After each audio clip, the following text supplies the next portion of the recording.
tengo aquí entre mis apuntes, dentro de toda la obra que deja Beethoven, es bastante menor que la de Mozart, por ejemplo. No sé si saben ustedes, Mozart vivió 35 años e hizo más de 678 obras, poco menos de 700, que es un montón.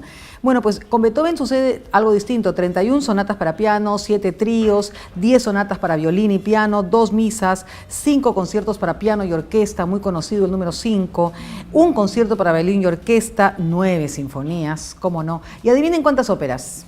¿Saben cuántas óperas hizo Beethoven? Una. Sí, sí, una sola ópera. Cuéntame un poquito de la cantidad de la producción de Miles Davis. La producción de discos que deja Miles Davis realmente es grande. Si consideras que comenzó a grabar cuando estaba acompañando a Charlie Parker, cuando él era todavía muy joven. Bueno, hubo un periodo de 10 años que no grabó para reponerse de sus adicciones a las drogas, pero él regresa en el 80 y graba hasta poco antes de morir, en el 91, ¿no? El legado que deja Miles es inmenso. Él oficialmente dejó 86 discos grabados, 51 de estudio y 35 en vivo, si mal no recuerdo.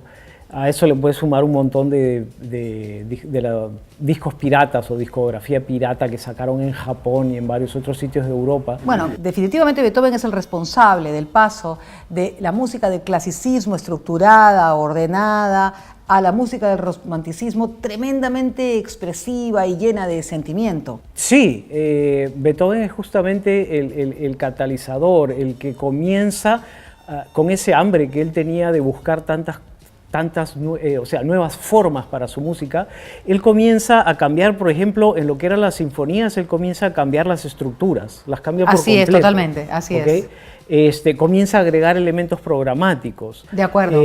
Rompe con esta idea de que el primer movimiento no tenía nada que ver con el segundo movimiento y así sucesivamente. Al contrario, él ve un hilván en todo, él ve un hilo conductor, tanto melódicamente como armónicamente, y con eso lo comienza, y luego programáticamente, y lo conecta todo, y eso es un motivo muy, muy importante luego para los románticos, ¿no? De acuerdo, de acuerdo. Sí. Bueno, la razón por la cual los CDs duran 74 minutos, y es para escuchar la novena de Beethoven, que dura más o menos eso, ¿no? Sí, antes, en el barroco, en el clasicismo, las sinfonías duraban bastante menos, duraban ni 20 minutos, en la época de Vivaldi duraba 12 minutos, en cambio en una sinfonía de Beethoven dura bastante más. Así como Beethoven es el responsable, digamos, del advenimiento del romanticismo con todas estas innovaciones que hace, Miles también es el responsable de haber creado un montón de géneros. Él crea el cool jazz, él crea el jazz modal, él crea el hard bop, él crea el jazz fusión, y al final de su vida, poco antes de morir, él ya estaba, mira, en el 89-90, él ya estaba experimentando con hip hop, haciendo el paralelo también quizá entre lo que pudo haber sido el romanticismo en lo que hizo en la obra de Beethoven.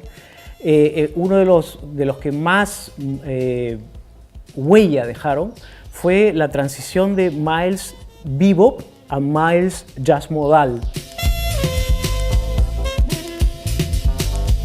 Él había sido uno de los que le dio la partida de nacimiento, uno de los creadores del bebop, que como algún momento conversábamos contigo, era un poco la idea de, ok, vamos a hacer una música bien difícil que los blancos no la puedan tocar. La música entre negros y para negros. Exactamente. Pero de primera, o sea, genios musicales. Totalmente, o sea, los que crearon eso, los que se juntaban en el Minton's en Nueva York, de 3 de la mañana en adelante la bohemia pura, así ¿no? es, a llamear, a improvisar entre ellos, pues claro, eran porque Miles es la base Davis, del jazz, ¿no? Charlie Es la base Parker, del jazz, todo lo que es la improvisación. Exacto, Lester Young, todos ellos, Dizzy Gillespie, son los que le dan la partida de nacimiento al bebop.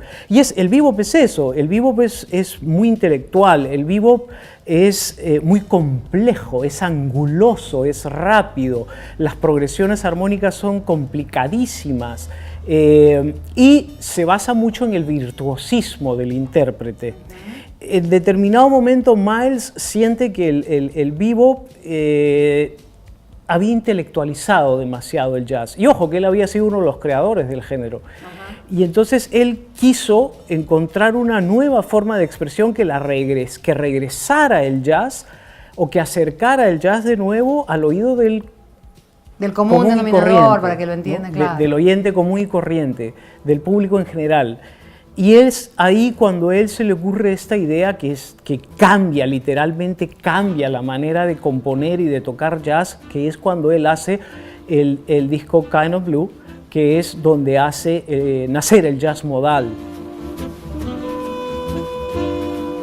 Es interesantísimo lo que estás diciendo, porque él finalmente, a pesar de haber sido un energúmeno, a pesar de no haberle importado qué era lo que pensaban o si entendían o no, se puso en el lugar del público para entenderlo un poco mejor y dar una cosa un poco más fácil, es decir, pero desde la dificultad, ¿no? Totalmente. O sea, ¿no? Yendo desde la dificultad hacia lo simple, para que entiendan y para que al final de lo que se trata es de eso, ¿no? De gozar con la música. Totalmente. Cuando él hablaba con Teo Macero, su productor musical de toda la vida, él le decía, yo quiero que este disco sea algo que cualquier persona lo puede escuchar, que cualquier oído lo sepa apreciar. Interesante, y eso es una bonita definición, una linda idea con la que se pueden quedar, ¿no es cierto? Como Miles trata de compartir desde su dificultad la simpleza para gozar, para crecer con la música, ¿no?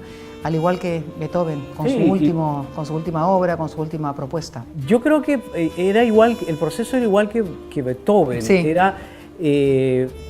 les costaba mucho sacar de adentro lo que ellos querían por ese afán de perfeccionismo que tenían los dos. De acuerdo. Creo que Beethoven también, pero Miles tenía pues un ego inmenso, megalítico. Era no me digas, y Beethoven, por favor. El ego que tenía Miles, por eso te digo. O sea, se sabían genios, ¿no? Sí. Sabían que estaban haciendo historia y que los tenían que respetar y mirar. Bueno, Beethoven tiene una anécdota tremenda, ¿no? Es decir, dentro de sus contradicciones, porque era tiene una serie de contradicciones. Por ejemplo, desde su casa había sido criado por un padre muy autoritario, alcohólico, que lo levantaba de madrugada, quería ser un nuevo Mozart, imposible, ¿no? Realmente le exigía muchísimo, y una madre en cambio muy dulce, muy buena, poco se metía, no habían reglas, no había estructura en esa casa, y eso de alguna manera se refleja también en su anarquía y en su caos de vida, ¿no? Pero en todo caso, desde las contradicciones decía, odiaba Viena. Decía que era una sarta de burgueses, que no servían para nada, nobles, que se creían que no tenían ninguna cultura, que no sabían nada de música, pero se hacía invitar a cuanta reunión pudiera para estar ahí, ¿verdad? También detestaba o despreciaba a los príncipes, reyes o nobles, pero les dedicaba cuanta obra podía. Es más, tiene un encuentro con uno de los príncipes y les dice, o sea, que sea usted príncipe, rey, es un azar del destino, pero Beethoven, príncipes hay muchos, reyes hay muchos, pero Beethoven... Solo uno. Sí. Sí, se sentían lo máximo. Sí, Miles era igual. Miles, a diferencia de Beethoven, esa sí quizá una de las pocas diferencias, Miles sí, fíjate, a pesar de ser afroamericano, no es la típica historia de tipo, qué sé yo, Charlie Parker. No es la típica historia del afroamericano que venía de la pobreza, de la miseria, de la segregación y esto. Bueno, sí sufrió en carne viva lo de la segregación, pero Miles venía curiosamente de una familia afroamericana, no voy a decir acomodada, pero de clase media, digamos que no pasaron apuros, no pasaban necesidades. Su padre era dentista. Entonces era como que no era la típica familia afroamericana pues, que vivía en la carencia más absoluta. Sí, no tenía ese tipo de complejos, de problemas, entiendo. Y también era antisocial, era sumamente antisocial. Él siempre vivió, al igual que Beethoven, despreciando... la vida social. Totalmente. No le interesaba estar en reuniones, ni hacerse el guapo, el simpático, ni mucho menos. A todo lo contrario. Él vivió despotricando de los críticos, de los periodistas, bueno, de los políticos. ¿Se hacía enemigos? ¿Se hacía enemigos? No le importaba, era enemigo hasta de sus amigos a veces. Hay anécdotas de varios amigos suyos que qué sé yo, estaban por su casa en Nueva York, lo iban a buscar, lo iban a visitar. Recuerdo que una vez Percy Heath, de los Heath Brothers, contó la anécdota que lo fueron a visitar, habían tocado juntos en una época, lo fueron a visitar y Miles saca la cabeza por la ventana, hola Miles, te hemos venido a visitar. Y Miles les dice desde arriba con su voz afónica, le dice, yo no te quiero ver, yo no te he dicho que vengas, chao, pum, le tiró la puerta, ¿no? Claro, da risa, pero qué desconcertante, ¿no? Así era Miles, así era Miles. Bueno, la disculpa de Beethoven era que era sordo y que se iba quedando sordo. Y yo siempre pienso que entre ser sordo e irse quedando sordo hay una terrible distancia, ¿no? Porque ser sordo ya, pues no escuchas. Pero cuando te estás quedando y cuando estás sintiendo que no estás oyendo, esa era la desesperación de Beethoven, entre la quinta y la sexta sinfonía, la séptima, porque la novena ya la hace totalmente sordo. Y desde ese silencio emociona, ¿no? Desde ese silencio llega, ¿no? Con la sensibilidad. Estoy ya quizás centrando en el tema, Manuel, de qué es lo que nos dejan estos dos grandes. Es decir, lo que a mí me queda de Beethoven es eso, ¿no?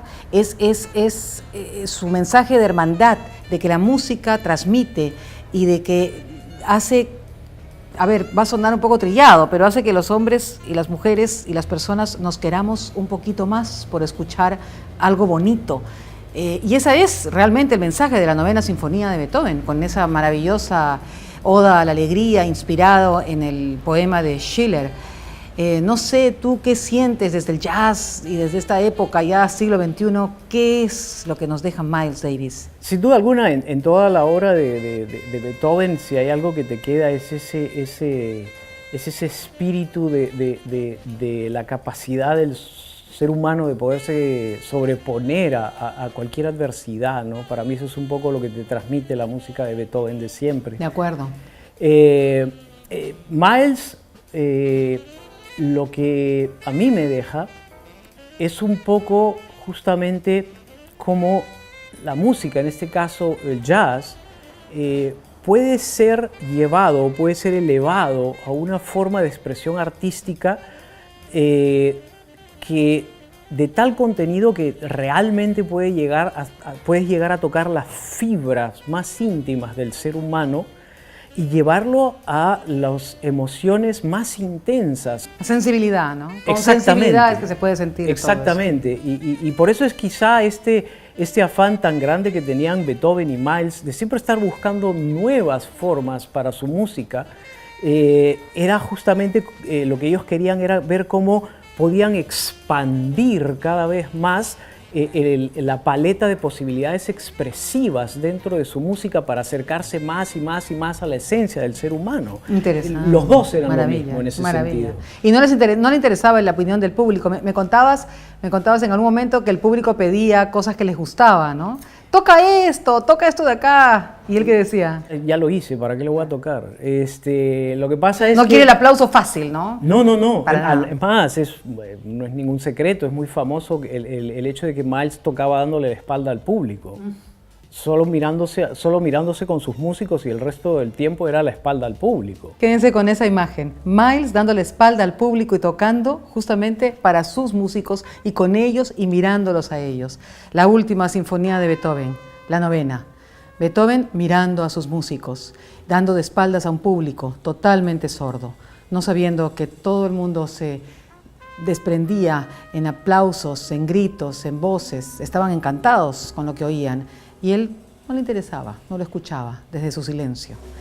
Ha sido muy grato conversar con mi amigo Manuel desde el jazz, desde la música clásica, músicos, amigos. De eso se trata, de seguir conectando. Gracias.